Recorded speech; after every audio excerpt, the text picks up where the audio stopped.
At the 2016 GLS, you made a pretty bold statement. I mean, it rung through the halls. I heard people going, did he just really say that?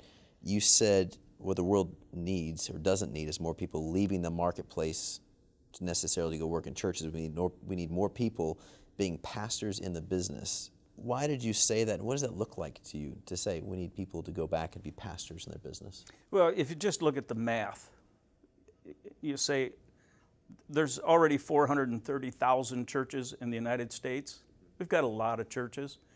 And when you look at how many businesses are deeply impacted by people of faith, so that their business culture is receptive to faith, so that the values of the company reflect faith. And so the real work is we need business owners, people in the C-suite, to follow Christ fully and to integrate that faith into every conversation, not every conversation, but appropriately in conversations at work, and to actually bring the ways of Christ to the business world.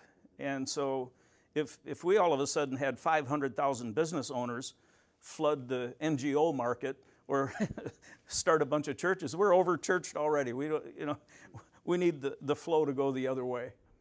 My opinion. Well, so you like to use the here to there language. Yeah. So a man or woman who runs a company, and they're here, they've been told their whole life that business is business and faith is over here. And they're now going, okay, I want to merge these two together. If here is a separated life and there is this, I'm a pastor in my business, what would some of the mile markers along the way be that you would challenge them to aim at? Yeah. So a guy that I led to Christ in the early days of the church was a dentist. And he had a very, very successful practice. And I would go to see him as just a patient, you see. And I noticed out in his waiting room, he had all, trashy magazines to read. Not real bad, but People magazine and all the celebrity stuff and a couple newspapers and so. And I said to him after he'd been a Christian for a couple of years, I said, did it ever occur to you to put something of substance that if someone chose to read something with some substance behind it, that they could just make that choice? And he goes, I don't even know what you're talking about. And I said, there are actually some decent magazines that tell a good story. If people want to read them, why not maybe do that? And he's like, yeah, I could do that.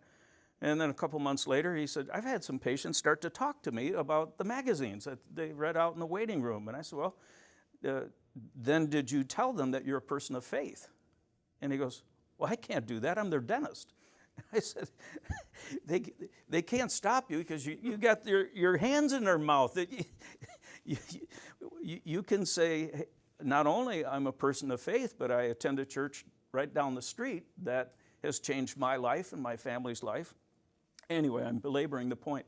It took me about 5 years to just talk about the basic, most simple ways of integrating his faith into his dental practice. When I coach the business people at Willow, and they really are trying to get me to give them really practical. They say, Bill, I mean, like, where do I sit? What do I say? What should it, all this kind of stuff. I said, well, I like the approach of curiosity. I've never had very many people get offended when I've been genuinely curious about their life. Jesus with the woman at the well, hey, I'm curious, would you give me a drink of water? Just started out, I'm just curious. I wonder if you'd help me with some water. And then it opens up this beautiful conversation.